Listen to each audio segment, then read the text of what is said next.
Hello, everyone. Thank you for joining.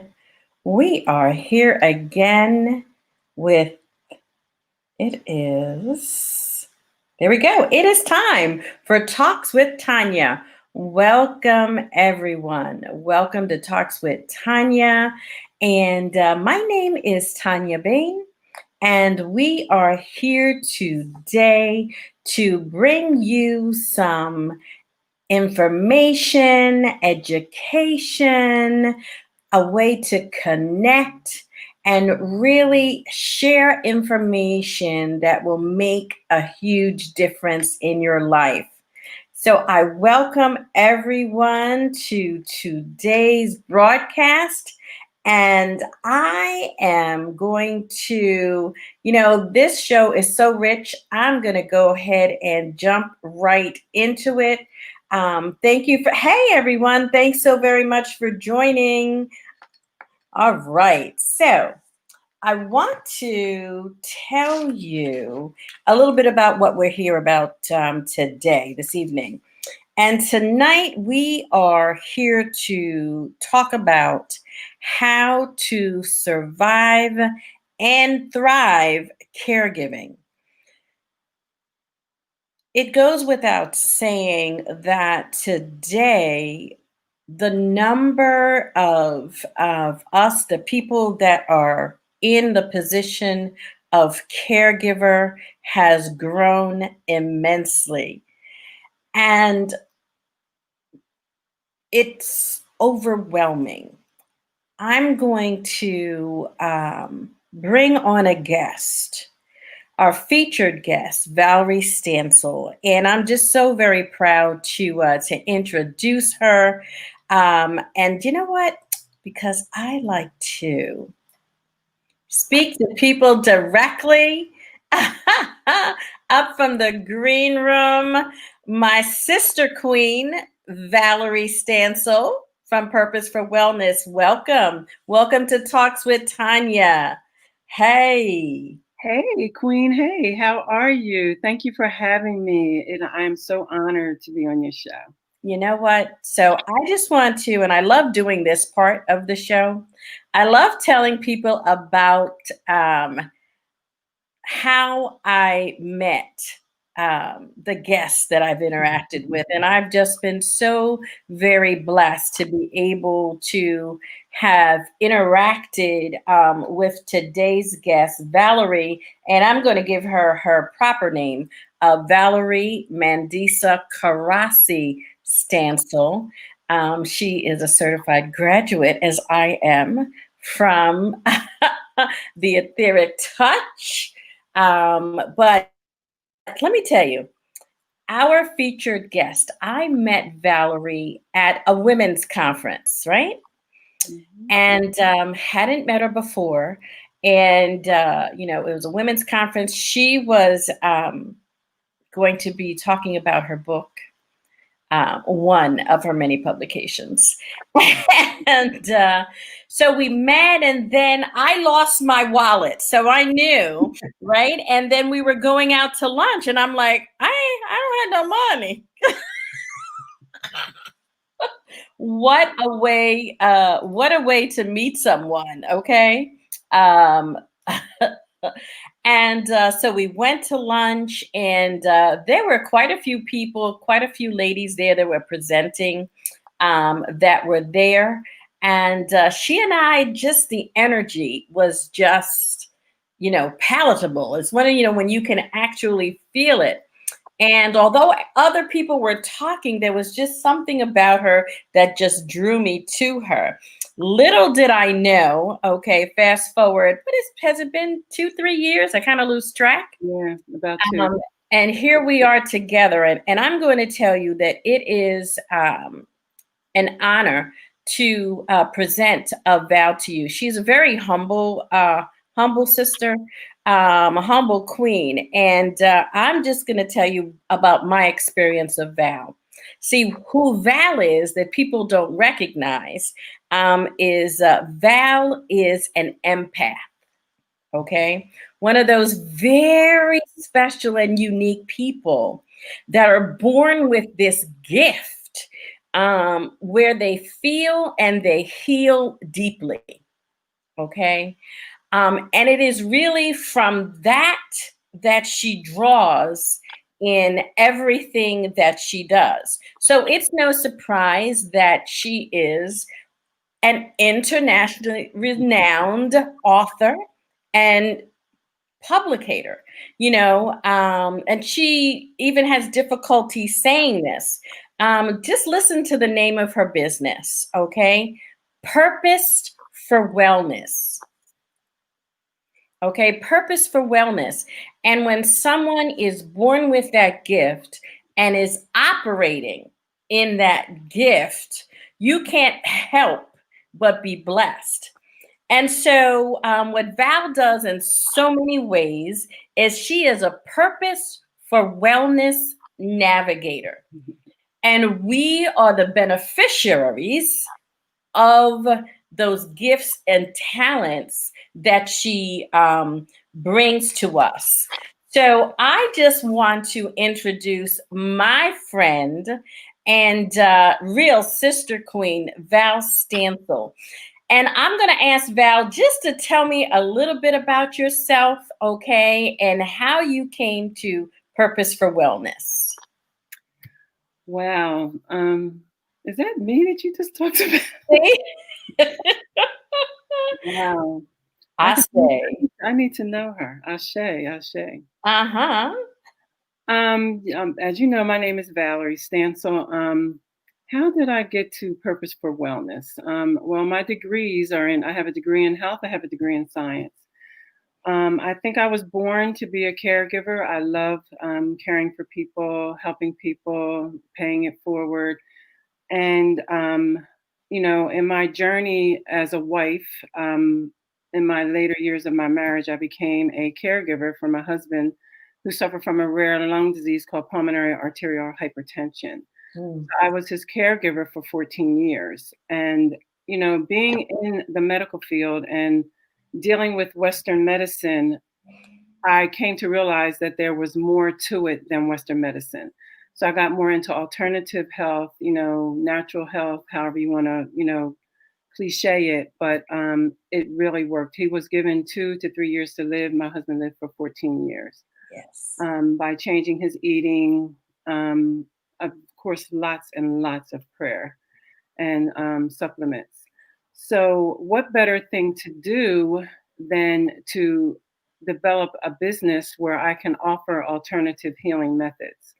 So that's how I came about with the name Purpose for Wellness, because I wanted to take my journey of pain and turn it into purpose, my journey as a victim and turn it into being victorious.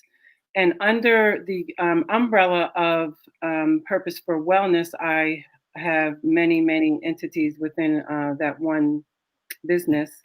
I am an international best-selling author with multiple publications. I'm an educator. I am a speaker. I am an etheric touch energy healer. I do Reiki. I do yoni steaming. I do self-care coaching and caregiving advocate, as well as the domestic violence and health and wellness advocate. Um, my purpose is your wellness. That is my coined name. And I have embraced the gift that God has given me because for so long I allowed it to stymie my progress. Mm-hmm. And now I am able to embrace it and actually love my elevated name of Mandisa Karasi. And it's been rising up into my higher self this last year, thanks to being in the etheric touch class. I am also the founder of Authentic You Movement, a group for women where they can be their authentic selves, their true selves. People want to see authenticity and they want to see transparency. They don't want to see you with the mask on. They don't want a representative. They want to see the real you. That is Mm-hmm. what will heal someone. Because if you went through it and look where you came out, then they can do it too. And these women that are in Authentic You movement are, went through many journeys. They're fierce and successful. They are CEOs, authors, business owners, dynamic speakers. So you have to learn how to take life as being rude and disrespectful and turn it around and make it work for you. Mm-hmm. Absolutely. That is so well said. And so often, particularly in these times, when it comes to being able to be a caregiver, I think one of the steps that we miss in doing that, because, we understand that from a woman's perspective, okay, her purpose, we are earth. Okay. And we are the caregivers. Okay. And we can show you how to do it, not to eliminate anyone else, but that's who we are. Okay. That is who we are. And I love that you've been able to take women on that journey. Okay. Through trauma. All right, and help them get to their better self or their best self, so they can go ahead and do what they were put here to do, operate in their power. So when you began as a caregiver, what were some of the challenges that you ran into? Wow, so many. One of the biggest challenges was to remember that I was his wife. You Mm. know, in healthcare, I worked in healthcare for over 30 years, and I worked in trauma, OR, everything that was adrenaline driven. Yes. So I was into all of that, and um, it was very hard that once he got that diagnosis, because when you work in healthcare and you get diagnosis of something rare or life threatening, you know what that means, Yes. and you have to turn that part of you off and be the wife or be the caregiver or be the daughter or whomever Yes. you are at that time. So that was the hardest thing for me to do, was to be a wife and Mm. not I was so focused on being his caregiver because I wanted to make sure he had the best care. I wanted to make sure that no one was trying to get over on him and use him as an experiment. Yeah. After I left the hospital, I worked for a pharma company, so I know how they do clinical trials. I know how they, do different things. Talk So I about didn't want him to be the example. I didn't want him to be the experiment. So I had to always be on guard to make sure that he was treated as a patient that I wanted him to be treated as. Mhm. So that was the hardest part, remaining the wife. I think that my own experience in terms of caregiving, I had the great blessing to be able to care for my mother in a way that I know that she is proud of, because she showed me.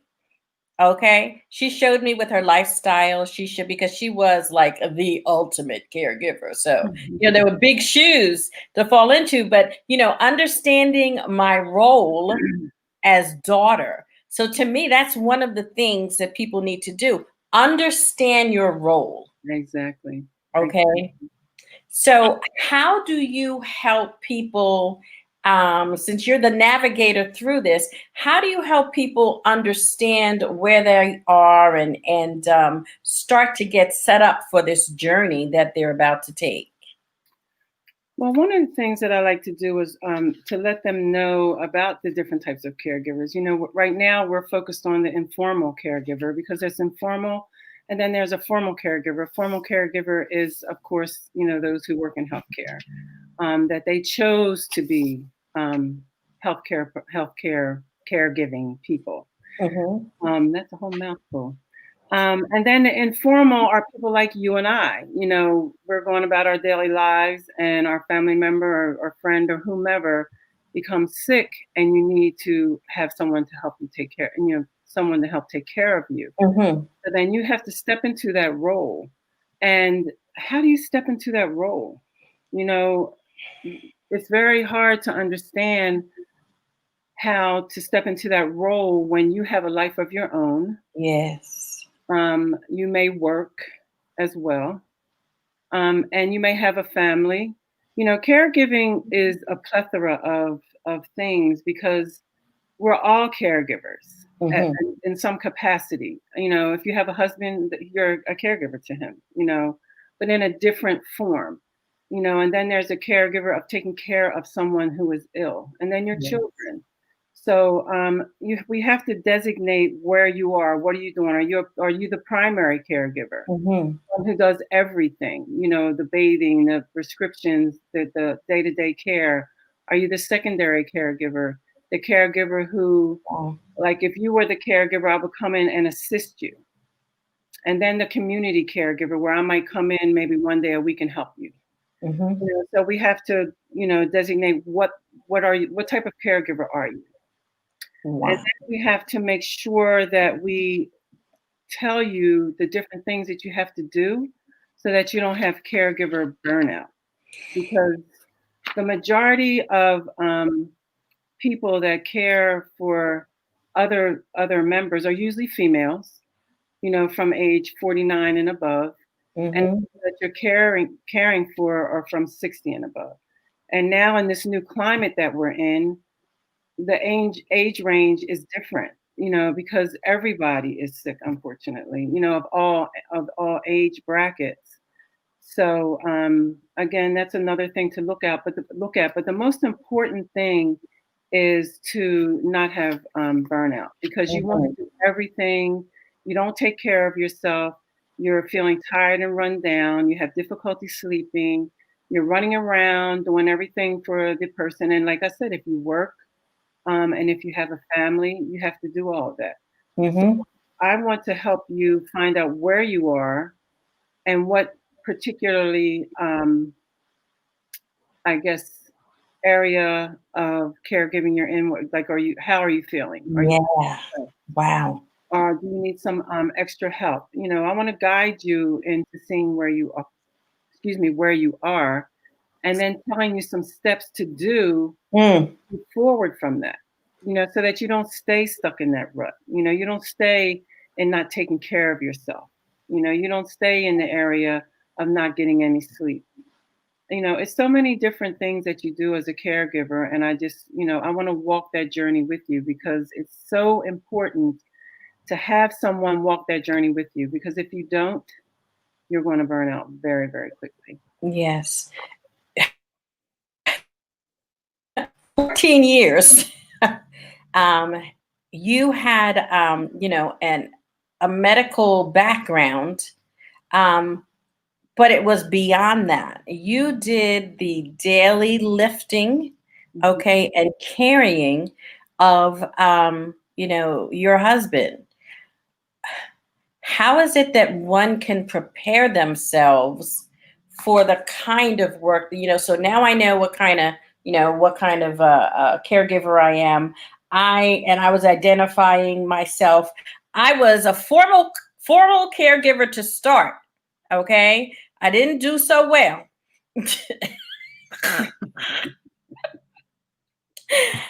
No, I didn't do so well. And I called in the troops. Okay, I did. I sent for help. And I know that's one thing that a lot of people don't do. Is that correct? Exactly. That's exactly. You need to seek support from your family or other caregivers. You have Mm, to, so that you're not alone. And unfortunately for me, I was alone. And I worked. I worked an hour away, and so I had to travel back an hour home. I had a business, and then I would go home, do his dialysis, and take care of him. do Um, his analysis. it was a lot, It and you was need a lot. help. But what we have gained from that, okay, so this is where the pay it forward. You said it yourself, Okay. You are paying it forward to help us. I'm looking at the people that are here, that have joined us, and I can identify 5 people, okay, that I know that are um, caregivers, both Mhm. formal and informal. So now you know what kind you are. So, what kind of guidance can you provide? Give me some specific things that we can do to kind of get through to the next step. One of the most important things you can do is self-care. You cannot not do that. Because if you don't have the I hate to use this cliche, you can't pour from an empty cup, but you can't. You just cannot. You may think that you can, but you cannot. And learning about self-care is paramount because Mm, it's not like you going to get a massage and going to get your nails done. You need to have internal self-care so that you can have clarity, you can focus mm, and get all that monkey chatter out of your head. When incorporating breathing, because once you learn how to focus and come back to center, then all of the other things are irrelevant. mhm, Because the clarity that you receive from just meditating is amazing. mhm, It allows you to regroup, it allows you to reconnect and take some time away from your daily activities as a caregiver. Even if you start with 2 minutes, I can meditate for up to an hour now. And it's just amazing how things can try to trigger me, mhm, try to set me off, but being able to meditate allows me to come back to focus and to center and reconnect with myself. mhm, mhm. And then you're able to better deal with all of the monkey chatter, all of the issues that go on in the life of a caregiver. Because, some people experience as a caregiver the anger from the patient.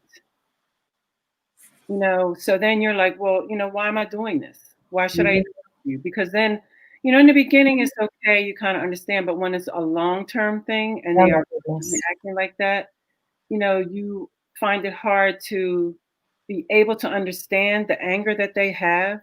Mhm. But you really have to put yourself in their place. They're walking in denial if Yes. they've been given a death sentence, or just their incapacity to be able to do the things that they normally do. Yes. So who else would they take it out on? You. You're the only person there. So they take Mhm. it on you.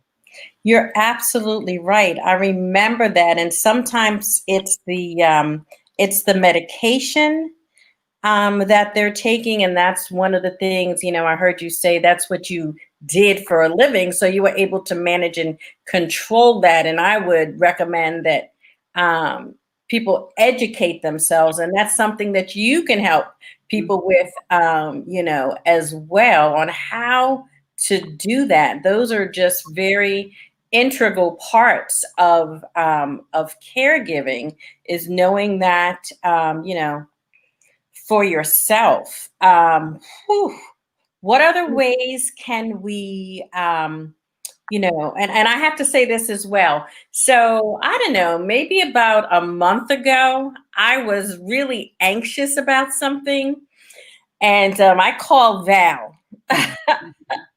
I'm like, girl, I had all kinds of stuff going on, right? So this, I like to keep it real. Okay, that's what we do on Talks with Tanya. We keep it real. And I'm like, okay, I am usually someone that's kind of, acting like I have it together.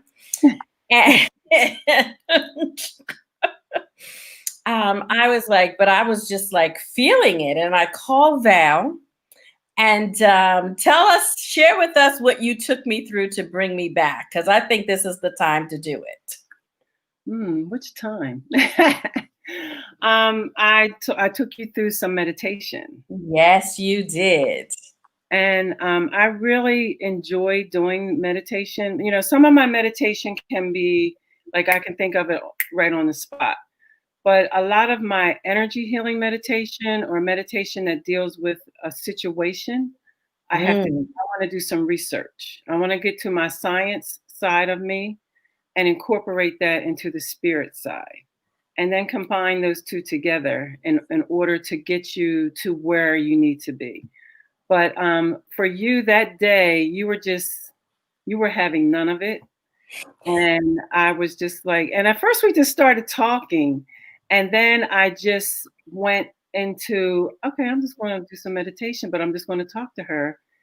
But she knew I was doing the meditation. I was trying to be sly, but you know, spirit and spirit, our energies are so strong. It I was hard know. not to know what I was trying to do, but it did work, and Hmm. she received it. And I'm telling you the important, I mean, self-care and meditation is so high up on that list of self-care. Hmm. Hmm. Listen, so one of the comments now, this is comment from our audience from Heather Morris. Hey, girl. She was saying yes, and reading a good book allows you to step away into another place. Even if I only get to read 5 minutes a day, it helps. And I know Heather is caring for her mom. Mhm. So that's what I'm saying. I know a lot of caregivers on here. I used to be able to read a book in a day or two. I got so far away from that. Now that I am determined to get some of that reading time back, I find it so relaxing. Those are the little things that we need to do in order to be able to sustain the care. So tell us some more tips on, what it is, you have walked the walk. Okay. What else can we do to, in the midst of this, live, the best life that we can? Well, one of the first things is you need to take care of your health. Hmm. Because a lot of times as a caregiver, and from my own experience, I negated taking care of my own self. And a lot of caregivers do that because they can't find the time. Hmm. It's not that they can't find the time, it's that your time at this moment is not that important, Ooh. because I gave my life for the love of my life. Yes. So for me to negate taking care of myself was fine for me. I can recall one time my vitamin D level was so low, it was untraceable. My doctor told me, she said, "Oh, I know your husband is ill, but you have to take care of yourself and you have to do that." I said, "Do you understand my husband is dying? I don't care about that." So, I didn't go back to her, because Mm. I had to take care of him. But that's the most paramount thing of if I can leave you with anything, what I want to leave you with is to take care of your own health. Because if your health fails, how are you going to take care of the person that Yeah. you're caring for? So you Mm. have to take the time. And just like your friend said, getting that escape of even 5 minutes to read a book or to do something that you like, if it's just to go outside and breathe, Mhm. take in a deep breath and breathe and just do a woosah for 5 minutes, that can take you through the rest of your day, the rest of your morning, Mhm.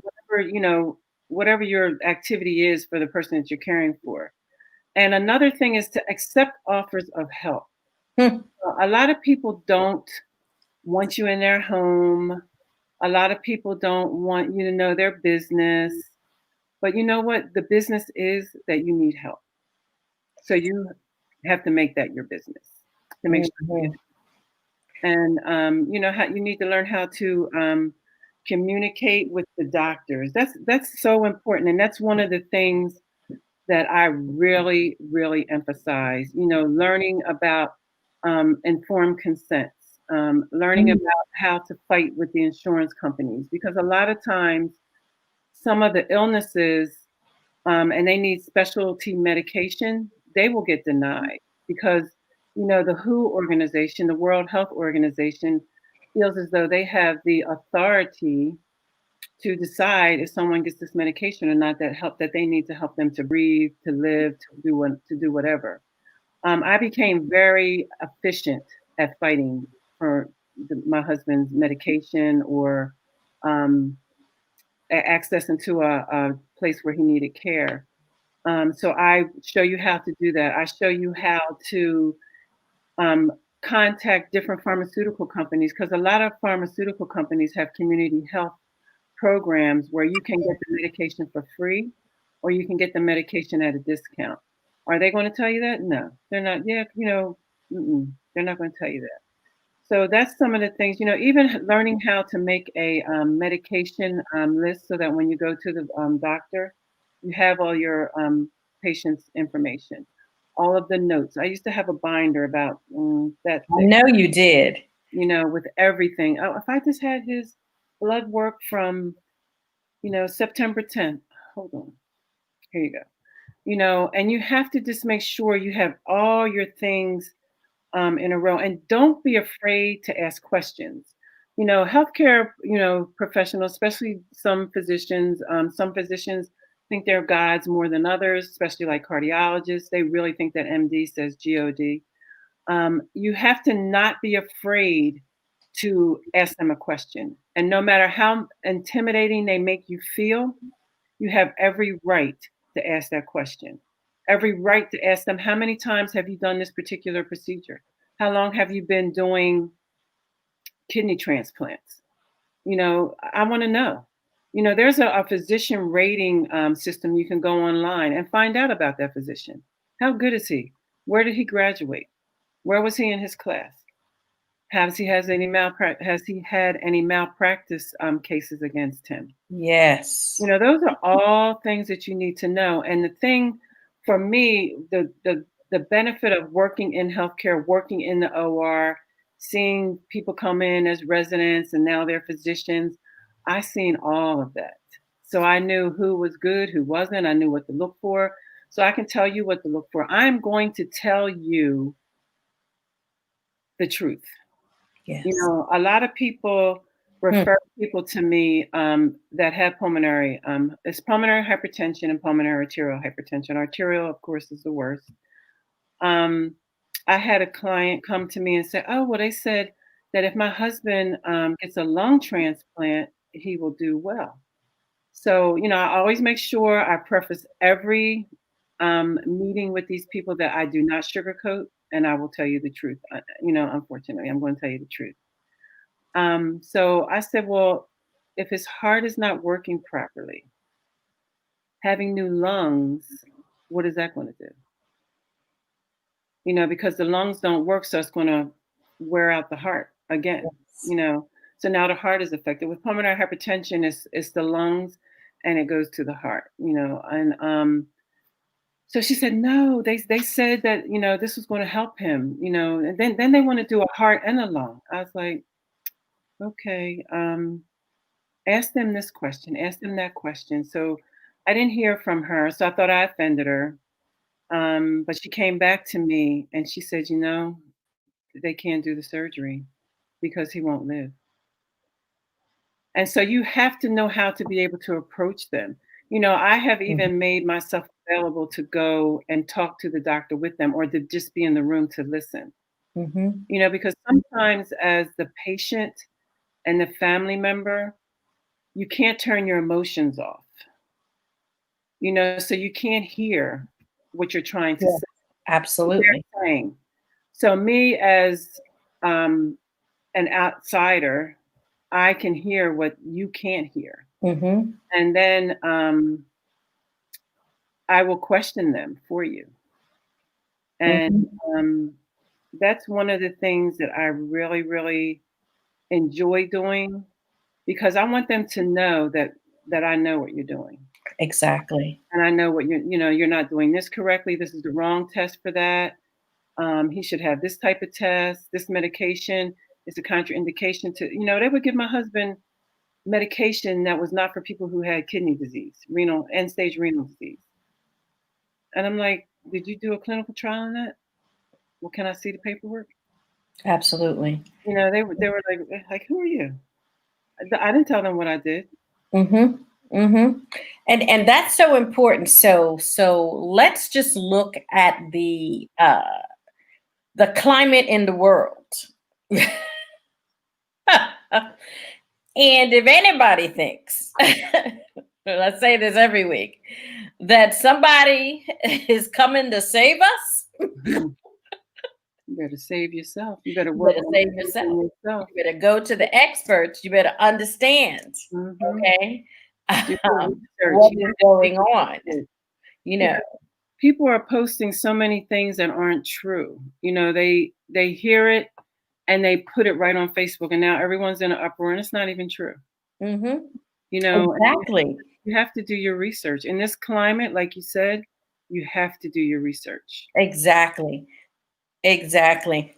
Queen Osuntola, yes, she can attest to all of this. We know that Yes, because yes, she has queen, yes. walked a similar path, a similar Mhm. path, and in doing so, so what's the benefit of knowing all of this? What are the benefits of knowing, taking this information? How does that play out for us, Val? Well, for one thing, it will make the patient get better care Mm. because they're going to, it's been my experience that, my fussing, and even though they didn't know what I did, because there's certain departments in the hospital that you can go to when you're not happy with things. And the administrator, you can ask for the administrator on call in the evening. People don't know that. Um, but I had the patient representative department come to his room every day to make sure that everything was the way that I wanted it. Because I voiced my concern that this wasn't right, that wasn't right. You have to have an advocate. You have to. It's hmm paramount to have an advocate. And if you don't, you can be taken advantage of. I've seen them give patients blank consents and have them sign them, ask them So to tell sign. us what that means, the blank consent, because I've heard this multiple times. What they will do, it's called informed consent. It's called informed consent for the simple reason it's giving you all the contraindications, the what ifs, the how comes, and then the type of surgery that you're having, and then you sign that. You're agreeing to have them take pictures. You're agreeing that students can come in. You're agreeing that residents can do things. I mean, you really you should read that. It's Mm. educational. And what they will do is get a piece of paper. Okay, so they'll give this is the consent, and then they'll turn it over, and this is where you sign. Okay, sign it. So do you want to have it? You do. Okay, sign that. I want to see the front. I want to see all what you wrote because it's usually a writing. Like she's having a fem pop, um, aortic and runoff, and blah blah blah. So that is what that's the information that you need to see. Mhm. And then all of that other stuff. I would cross things out. No, I don't want anyone taking pictures. You can't do that. Yes, I can. I cross it out, put my initials. I don't want any residents doing the procedure because I know that the residents do the procedures. I've been in the OR long enough. A doctor may have 3 rooms running at the same time. And what Oh he's my goodness. doing, our residents are doing it, and he'll pop in. How's everything? How's everything over here? You have any issues? And then if there's an issue, then he'll step in. No, we're not doing that. Mm-mm. No, we're not doing that. And so I would cross that off. And I wanted it filled in completion. I don't want a blank consent. I want to see what you wrote. And of course, the other information is standard. The consent comes like that. hmm You fill out the top is the part that you write in, what you're doing, you have this, and maybe we might need to put a stent in, and that'll be in there. So all that's written in, but the other is like generic. But all of that has to be completed before I will sign it, hmm and As that's it the thing. should be. That's why it's called informed consent. Yes. We need to begin to ask, okay, or get the help that we need to help us Yes. go through that. And Queen Osuntola says, and you make them document when they won't run a requested Yes. procedure. Yes. Okay. It is amazing what we've gone for. okay, all this time. All right. Mhm. But it's a different time now. All right. And if we don't speak up for ourselves, if we don't become accountable, get the information, do the things that are necessary, then we're not going to be in a position, okay, to take care of ourselves or anybody else. All right. Exactly. Now, you're right. Valerie Mandisa Karasi Stancill is who you really want on your team. Okay. She is all about the detail. I know she's my accountability partner. So Thank you. Thank you. that is such. So question, what are some of the things that the patient is going through that we may not consider, while we're kind of in that other position, that position of caregiver? Some of the things I've seen is fear, Mm, um, which causes denial, them not wanting to do what the doctor says that they're to do. Um, especially like when it comes to something that is an external uh, apparatus or yeah. something that you have to do external where people can see it, like oxygen. Mm-hmm. Um, some Yeah. people don't want to do that because it messes up their what is it called? I used to call it something. Their decor or their accessories. Oh, and their accessory. I love that. It's not their regular accessories. Mm-hmm. But it's things that you need, and they don't want to be compliant. Mm-hmm. Oh well, I feel better. I'm going to stop taking the medicine. No, you can't. You need to take it in its entirety. Because it will come back. Yeah. Um, Not going to the doctor when they're supposed to, and that's why as a caregiver you have to be on point with them. You have to follow up with everything they're doing. You can't leave them and think that they're going to do what they're supposed to do. Yes. Because a lot of times they're in such denial because they feel good and they don't realize what is going on in the inside. You can't Mhm. see what's going on in the inside. And because you feel good today, you don't know the strain you're putting on your heart or your lungs or whatever the issue is that is affected because you can't see that. Yes. You feel good, but inside is deteriorating away Mm-hmm. or the function is not at 100%. Right. So you need to make sure that they are following the doctor's orders, taking their medication, going to get the tests that they need. Dialysis patients are always great for, I don't think I need to go, or I'm going to drink more than I'm supposed to drink. And then they become filled with fluid, and then they become sick. Now you got to rush them to the hospital. The patient, and sometimes I think it is just plain fear and Yes. anger Mm-hmm. that especially when the disease is terminal. Yes. How do you even equate how that person is feeling? You can assume how they're feeling, but you don't know how they're feeling. Like when they wake up every day, are they saying, "Is this the day that I'm not going to be here Let's anymore? Is this talk my about last it. day Yes. here?" Yes. So you have to understand. You have to be patient and you have to be empathetic with them because at that point they need you even though they will never tell you, but they need you. Mm-hmm.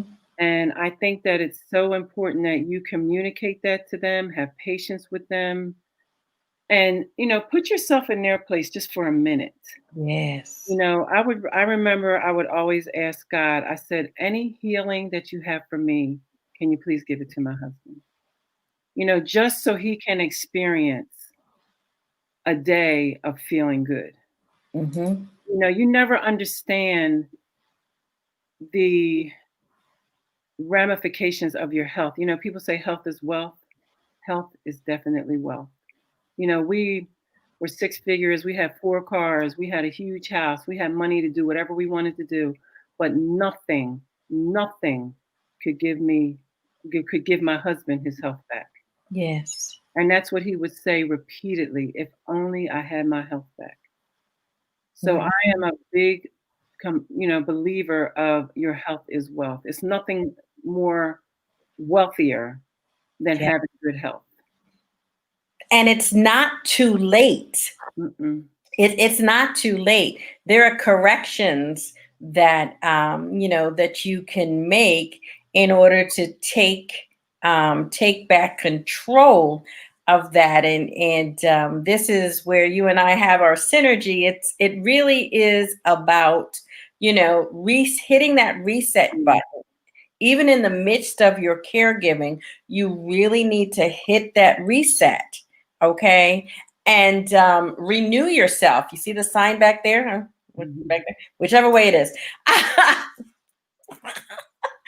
And renew yourself, all right? Yeah. Um, Hit that do reset. meditation, do all of those things. The more you do, okay, the better it becomes. And then you can go ahead and rise. My 3 R's, I got to throw them in there, but that's what it is, because you feel better about yourself. And when you can care for yourself, you can care for someone else. You had said earlier, and it just reminded me of a story about my mom. She was a mess. But every day I'm becoming her more and more. And I'm darn proud of it. But she would say, and this was just her grit and that determination. She said, I'm going to say it in her accent, but I think I can do it in my head. Yes.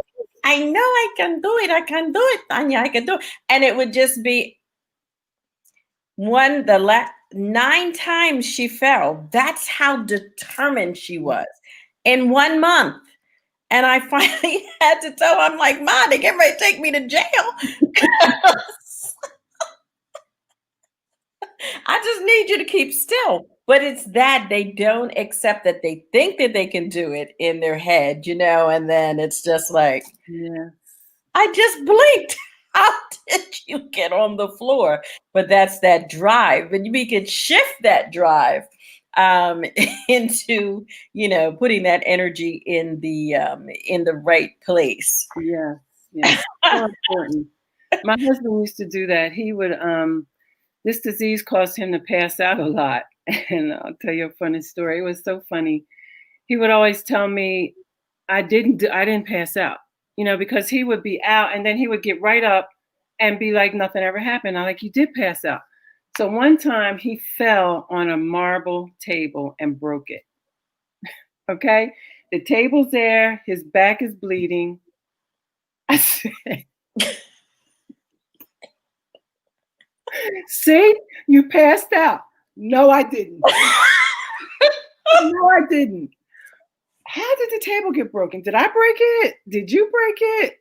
Like, how did the table get broken? I don't know, because I didn't pass out. Like, you passed out. So then later he looked, and I left the table right like that. I left it right on the floor, all the pieces broken. I wasn't going to pick it up because he didn't fall. So the table wasn't broken to me. He didn't fall. So then later on that night, he was like, you know what? I did fall. I did fall. I said, really? Did you? But it's like you said, they think, and sometimes I think if they think that it didn't happen, it didn't happen. Mm-hmm.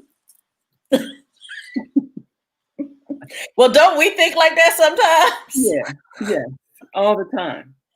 A little My denial. mind thinks I can do something, but this young body is like, no, not today. I know that, but that is the reality of it. That is, the reality of it. So, what kind of pushed you to putting this into writing, Val? Because that's a huge step. For one, it was healing. It helped me to heal, to be able to write about it. And then to write about it so that you can read it. So why go through it when I went through it? I went through it to get you through it, to help you get through it. So why do it when I'm telling you how to get through it? Walk this journey together. I will be more than happy to share my experience with you, and to help guide you and empower and equip and inspire you to be who you are called to be in whatever genre you want to be in. As a caregiver, as an author, as a self care, someone who's looking to be more into their self care. It's just that my life, we always consider life to be a school. I've had many, many lessons. Some Mm-hmm. I passed, and some I had to take over. I repeated several grades. And the thing is that I now have graduated, and I am able to turn my pain into purpose and able to walk with you and to help you know that you can do it. When you feel like you can't, you can. Mm-hmm. Um, and I think that my experiences were for a reason. You know, I look back now at all the times I would ask God, why did you do this? Why did this happen? Mm. I can stand here before you and not to boast, but to say that I am an international best-selling author. I am a business owner. I am a speaker. I'm an educator. All of that was for today.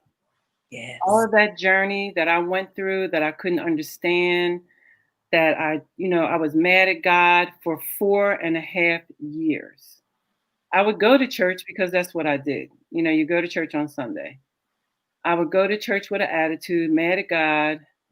But today, I look back on that journey and see what that journey represented and Mm-hmm. why I had to go through it. And I just would never, ever think that this would be the result of something I found so painful. Mm-hmm. Yes, yes, yes. That is something. And that is the gift. That is the gift, in my estimation, in my experience, when you are able to see the victory, Mhm. okay, and do, like you said, move from victim to victory, and to be able to duplicate that, okay, to duplicate that, to help people, not feel the depth of that pain, okay, where, so you just kind of say, like, all right, put your hand in mine, come on, I can walk you through this, I can walk you through this, on both sides. I think that is just such an amazing gift. So tell us about your book. I did put it in the Facebook page, Mhm. the name of your book, and how we can reach out to you, darling. The name of my book is called My Life for Yours: Chronicles of a Caregiver's Unconditional Love. And this book is an anthology. It is 12 authors telling 12 stories, 12 journeys. And I'm sure that there is a journey in that book that mirrors your journey. I wanted to give like a big shout out to all caregivers, for all the work that they do, all the unnoticed things that they do. They're Mm, overwhelmed, overworked, and depressed, and all those different words that we use for that. But to give them a shout out, to let them know that I care for them. I want to be here for them. So, what better way than to write a book and express, my journey as a caregiver and listen to everyone else's, because everybody's journey is different. yes. Everyone's journey is different as opposed to what they do as a caregiver, who they're caring for. Are you caring for a spouse, a mother, a father, a child? And each person that you care for is cared for in a different way. And the feelings that you have about it are different. When I cared for my husband and then cared for my mother, it was a different feeling for, Mm, for both of them. But it's just an amazing book. Um, And I just think that it is something that caregivers can read and be able to appreciate that others are going through the same journey that they are going through. Yes. To see the outcome, the end of their caregiving journey and where they are, you know. So that was the reason for writing that book. I love it. I love it. So share your phone number with us, please. My phone number is 856-425-0167. And you can reach me at Valerie at purposedforwellness.com. That's my email. And you can call me. You can call me. Yes. This is wonderful, Valerie. This has been an amazing, amazing show because of what you were able to share with us. Um, Thank you. Let me give you thanks for creating the book. It is much needed. Let me just share some of the stories. Yes, they love the empathy and compassion. Let's see. We have, wow, you are so right about self-care. My mom was my grandmother's caregiver. She unfortunately neglected her own self-care while doing so, and the extent of it wasn't revealed until her brain aneurysm. Okay, so we see this happening over and over again. It happened to my cousin. She was taking care of her husband and ended up passing before him, not doing self-care. People, this is real. If you want a well-renowned expert to walk with you through this journey, Val Stancill is the person that you want to reach out to. Val, I cannot thank you enough for sharing the platform with me. I am gonna share a little secret. Val and I have been working together to come up with some different ways that we can continue to share information. So there's more to come. We have some podcasts that are coming up very soon. Some speaking engagements and so forth that we will be sharing. So I'm really honored to be able to work with you, Val, and to work with you personally. As I as I move forward to my best and my highest. Ladies and gentlemen, thank you so much for joining us on Talks with Tanya. Stay tuned again. We will be back. You can reach us on Anchor FM under Talks with Tanya, the podcast. Also on Facebook and Instagram, just go to Tanya Inspires.